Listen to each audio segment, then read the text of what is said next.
Kwa hiyo maombi ni ufunguo wa ajabu unaoweza kufungua kile ambacho Mungu amekileta kwako. Unakisikia lakini hakiinuki.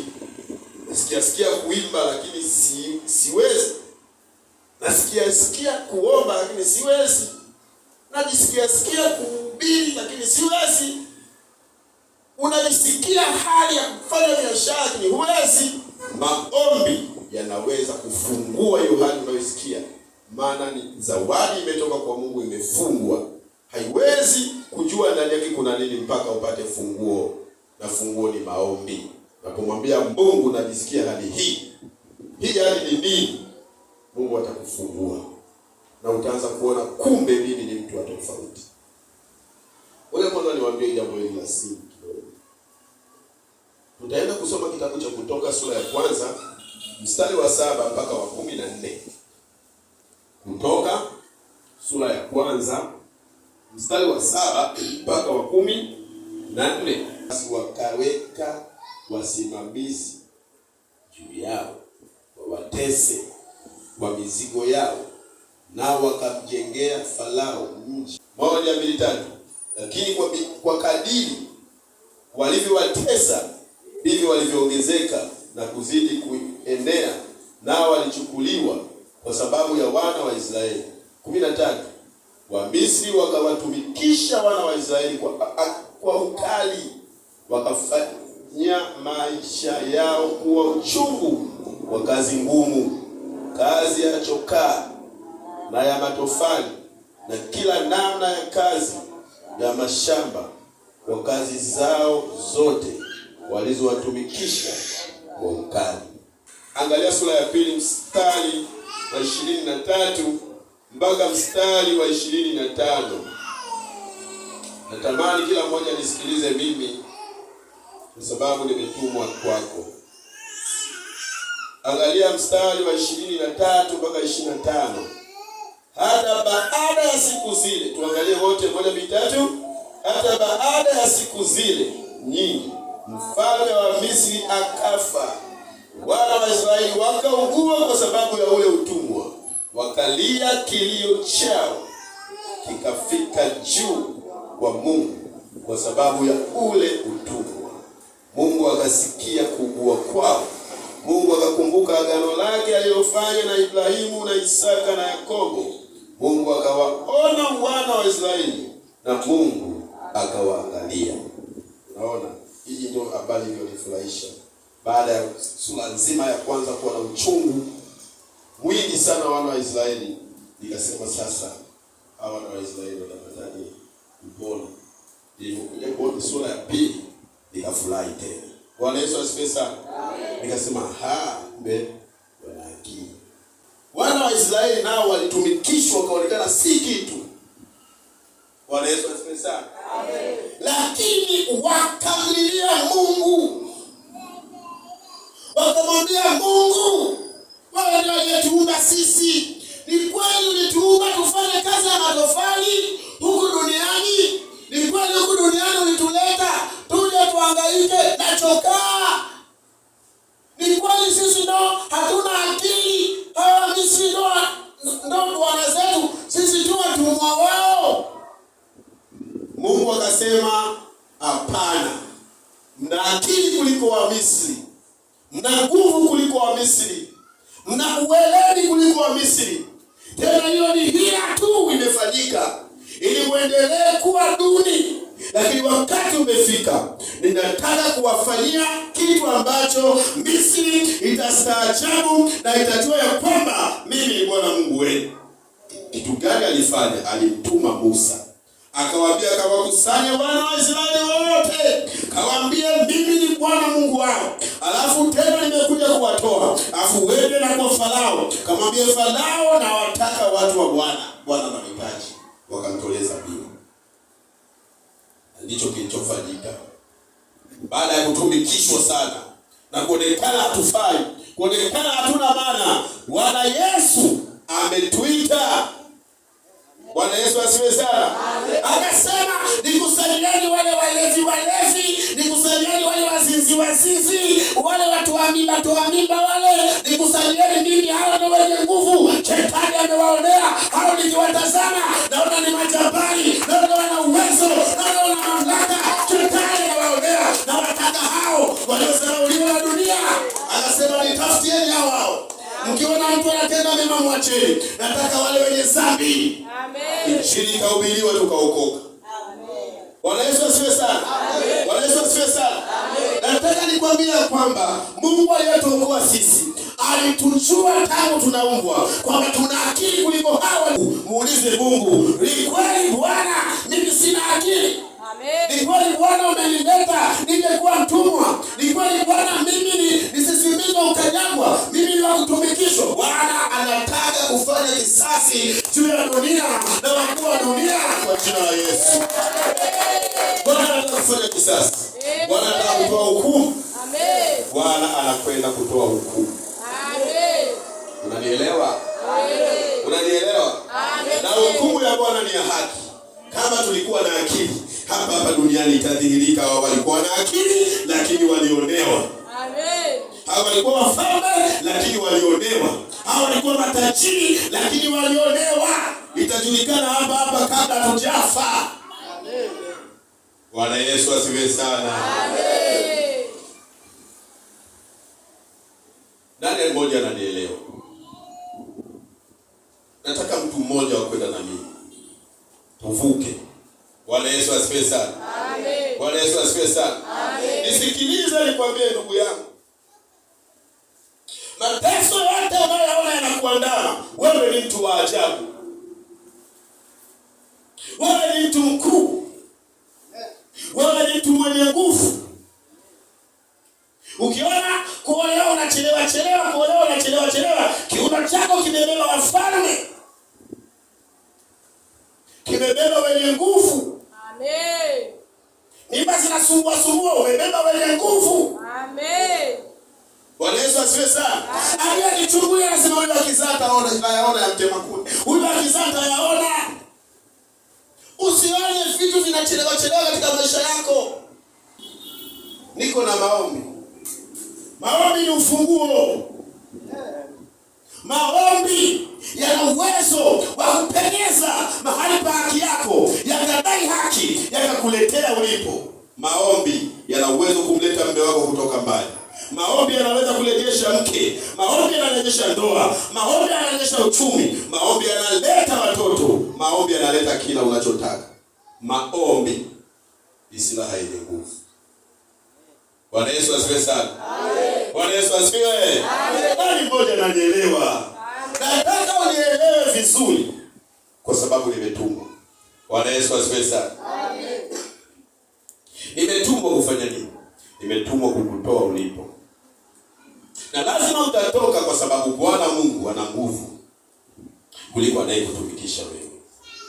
Bwana Yesu asifiwe sana. Amen. Bwana Yesu asifiwe sana. Amen. Tunajifunza vitu kidogo, tunapata maarifa, alafu nasema kumbe kosa lako wewe sio lingine. Kosa lako ni kile ulicho nacho ndani yako, kimeonekana cha thamani, chenye utisho, kinachoweza kuwafaidia watumwa wa Mungu. Huyo akipata pesa, watumwa wa Mungu watakula. Huyo akiajiriwa, watumishi wa Mungu watakula. Huyo akipata kile, watumishi wa Mungu watalelewa. Kwa hiyo kosa lako wewe ni kile ulicho nacho, furaha ulionayo, upendo ulionao juu ya Mungu, ndio kosa lako kwa shetani. Hauna kosa. Kosa lako ni upendo ambao Mungu amehifadhi ndani yako. Ukiona mtu anaonewa unalia, ndio kosa lako. Ukitakiwa ucheke, afu gawane pesa. Kwamba yule bwana anaonewa, tuna bwana yule anayemuonea ametupa hii. Na wewe shika. Ule ukalani. Lakini wewe ambaye ukiona mtu anaonewa upendi, ndio kosa lako hilo. Ndio kosa lako linalofanya usipate fedha. Kama ungekuwa na moyo kama wa wale wa Misri, wala hata siku moja usingeona kuonewa kwako. Kama ungekuwa ukionewa unaenda kwa mganga wa kienyeji, wala usingekuwa unaona shida. Shida ni kwamba ukionewa unasamehe. Hiyo ndio kosa lako. Na ndio hicho ambacho kilimtesa Farao, akasema watumikisheni hawa. Kwa nini? Wana uzao sana. Walimuuliza Farao, sawa tunawatesa lakini tunaomba sababu. Sababu kubwa ya kuwatesa hawa ni nini? Wana uzao sana. Hawa alisemaje? Hakujibu hivyo. Wana uzao sana. Tena muwaue watoto wao. Kumbe kuna vingine vinakufa, sio kwamba vinakufa kwa kimungu, vinauawa. Bwana Yesu asifiwe. Sio kila biashara inakufa kimungu. Sio kila ndoa inakufa kimungu, zinauawa. Sio kila afya inakufa kimungu, afya yako inauawa. Muwaue walio wa kiume. Muulize kwa sababu ya uzao wa tumbo lako. Utakuja kuona siri yake. Wanatumikishwa kwa sababu wana nguvu. Wanatumikishwa kwa sababu wanazaliana, wana uwezo. Wanatumikishwa kwa sababu ni wafalme. Farao anasema wakija kuwa wengi watanipindua. Watafanya nini? Ameona ni wafalme. Swala sio kususa kanisa. Hana makanisa yote zunguka dunia nzima. Utaendelea kuwa mtumwa. Swala ni kumlilia Bwana. Swala ni kumlilia Bwana. Swala ni kuomba. Swala ni kuita. Bwana anasema niite nami nitakuitikia. Nitakuonesha mambo makubwa na magumu usiyojua. Anasema katika Yeremia 33 mstari wa 3. Bwana Yesu asifiwe sana. Aliwaonesha waliomuita mambo makubwa. Akawaambia Wamisri, hawa watoto wangu imetosha kuwatumikisha. Ndugu yangu anatumikishwa na nini? 2000 kuitoka mpaka jasho. Na ukikaa vibaya unafika nyumbani mtoto amechemka, inabidi iende kwenye vidonge. Huu utumwa tu ukatai kwa jina la Yesu. Amen. Ni lazima ujue hakuna nabii wala mtume mwenye uwezo kukuwekea wewe mikono ya kukutoa utumwani. Maombi yako na kilio chako mbele za Mungu ndicho kenye ufunguo wa kumgusa Mungu. Na tunanielewa? Amen. Biblia inasema hata katika udhaifu saidianeni. Hao walio dhaifu chukueni mizigo yao. Lakini mizigo ya nani? Yao. Kumbe mizigo kama ni yao, maana utachukua nusu inawashinda. Mengine abebe mwenyewe. Kwa swala la mtu kusema natoka utumwani sio swala la mtu kukuwekea mikono. Ndio maana tunaweza tukahubiri hata masaa 10. Hajanyosha mtu mkono, hatuongozi mtu sana, tunaondoka. Ni swala mtu sema nimetoka utumwa. Bwana Yesu asifiwe sana. Na wewe ni wakati wa kumwambia Mungu, mimi sio mwana maombi lakini tapapasa. Tabatisha. Sio mwana maombi lakini vitaeleweka huko. Mimi naingia tu. Usifikiri wale wa Israeli walikuwa wanajua kulia. Usifikiri kuna mahali walienda chuo cha kujifunza kulia. Kilio kilikuja baada ya uchungu wa mateso makubwa. Hujateseka bado. Na ndio maana bado unanifanyia mazingaombwe. Kuja kanisani ni mpaka nikuvute kwenye ulimwengu wa roho. Niseme kwa jina la Yesu, kwa jina la Yesu, na leta tukuzo. Njoo. Mpaka nikuone umekuja. Ndio nakuona hapa kanisani. Sio wakati wa kuvutwa na maombi kanisani. Sio wakati wa kuvutwa. Huu ni wakati wa wewe mwenyewe kusimama na kujiuliza, faida gani napata kwa utumwa huu ninaotumikishwa na shetani? Jina langu mlokole. Ulokole huu unanisaidia mimi ni lia. Kwa hiyo wana wa Israeli wao waliwasaidia nini kama walikuwa kwenye utumwa? Sisi kuitwa wana wa Israeli wakati tunatumikishwa inatusaidia nini? Wakalia. Sisi kuitwa wana wa Israeli inatusaidia nini wakati tunatumikishwa kwenye chokaa? Wakalia. Kuitwa wana wa Israeli, kuitwa kabila kubwa, kabila la Mungu, inatusaidia nini wakati bado tunatumikishwa kwenye kazi nzito, uzao wa mchungu, wakati wanaume wanakufa? Wakalia. Kilio kikafika mbinguni. Mungu akasema inatosha mateso hayo. Kuna wakati Mungu anataka kusema inatosha ndio maisha yako. Utakapoinua kilio ukamwambia Mungu inatosha, mimi sijielewi. mimi ni nani? Shule nimefeli, wokovu nimefeli, uchumi nimefeli, maisha nimefeli, afya nimefeli, ndoa nimefeli, mimi ni wa kufeli. Hivi kweli Bwana umeniumba nije kuwa dunia failure? Mungu atakwambia wewe ni mkuu, tena una nguvu, unaonewa mwanangu. Bwana Yesu asifiwe sana. Amen. Roho anatafuta mwenye akili. Roho anatafuta mwenye hekima. Hivi sasa hivi roho iko anatafuta nani mwenye akili? Nani mwenye hekima? Na ubiri, lakini roho anakutafuta. Roho anakutafuta. Hana kazi na walioridhika.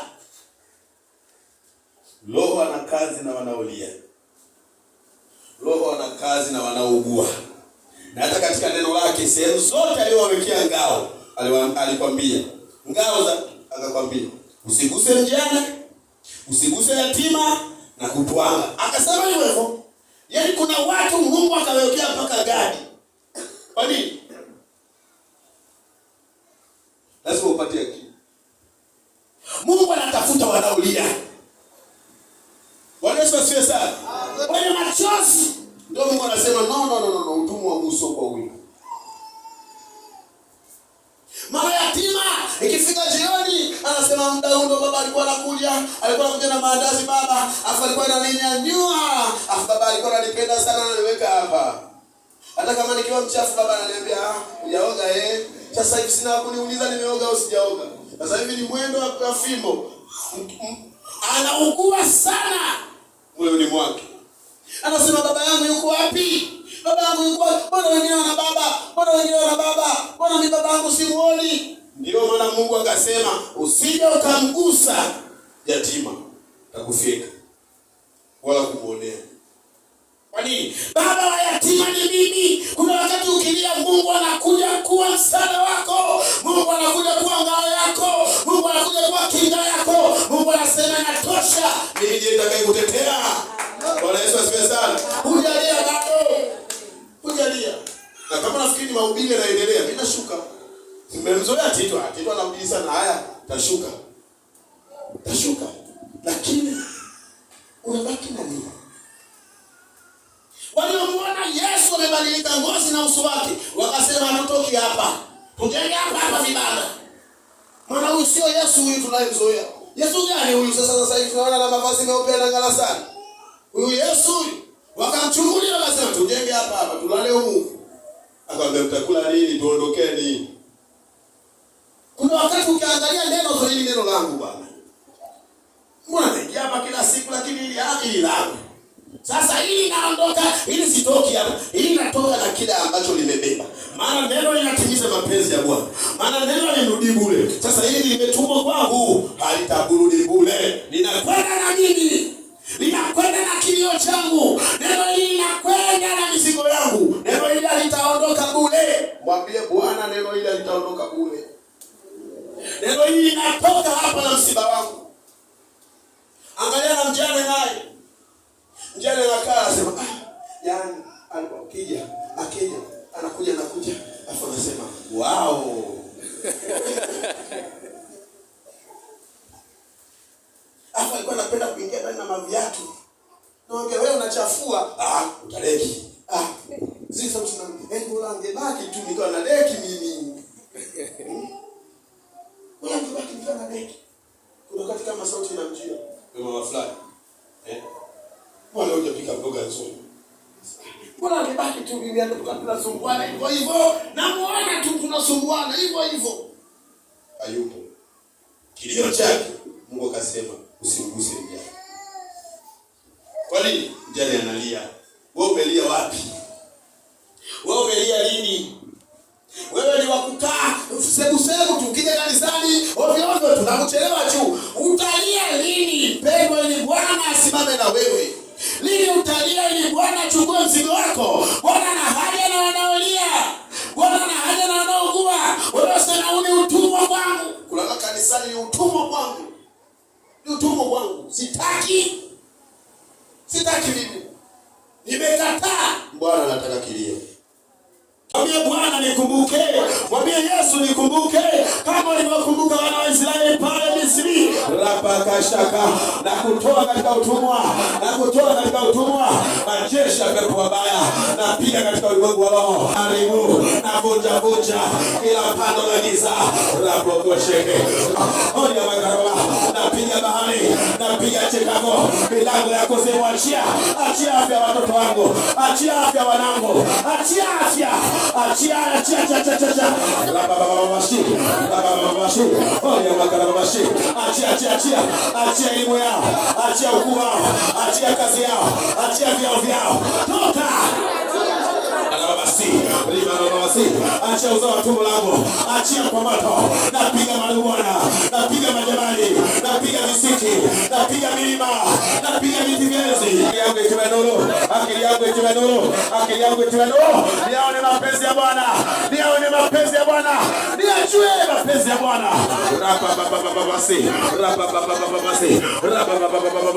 Walionitia kiwi katika uso, ninakukataa, nakukataa, niondoke. Nataka kuona tena. Ona tena kwa jina la Yesu. Macho yako ya rohoni yarudi, macho ya mwilini yarudi, masikio ya rohoni yarudi, masikio ya mwilini yarudi, uzao wako urudi.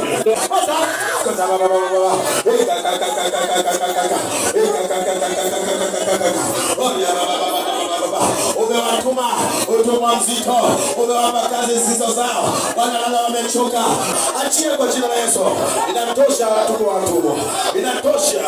Nataka wamiliki magari yao, nataka wamiliki majumba yao, nataka wawe na elimu yao, nataka wawe na akili yao, nataka wawe vichwa yao, nataka wasioliki yao, nataka wawe na mbali yao, nataka wakiimba dunia isikie wameimba, wakiomba dunia isikie wameomba, wakihubiri dunia isikie wamehubiri, wakifundisha dunia isikie wamefundisha.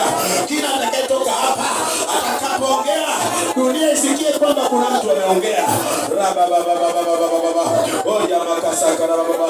Utumwa mzito inakutua. Jioni ya leo inakutua matofali uliyobebeshwa. Inakutua matofali kwenye bega zako kwa jina la Yesu. Baba, unaitafuta mtoto wa kiume, gusa tumbo, sema naenda kuona mtoto wa kiume. Unayetaka kuzaa, gusa tumbo, sema naenda kuzaa. Unayetaka kuolewa, gusa tumbo, sema naenda kuolewa. Unayetaka kuoa mke mwema, gusa kichwa, sema naenda kuoa mke mwema. Unayetaka badiliko la ndoa, gusa kichwa, sema naenda kuona ndoa yangu. Watoto wanakusumbua, gusa kichwa, sema nataka uzao wangu urudi kwenye hali yake. Uzao wa tumbo langu ninaudai kutoka kwako shetani. Ninaudai.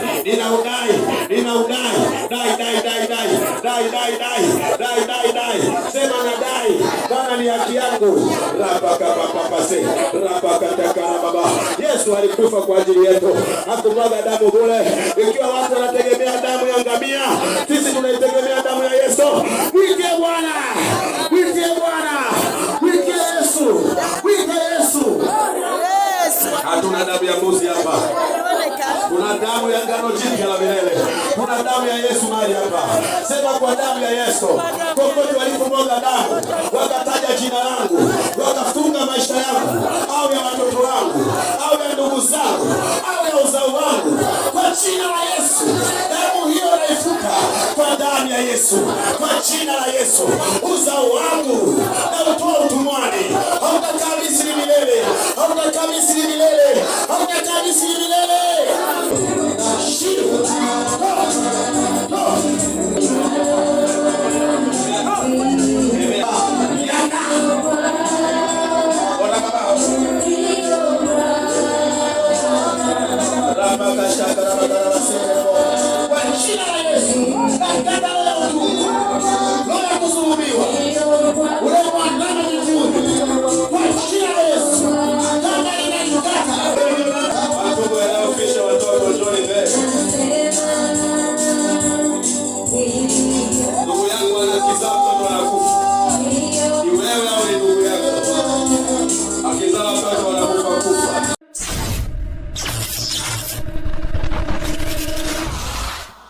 ATOC means All Times Outreach and Training Church.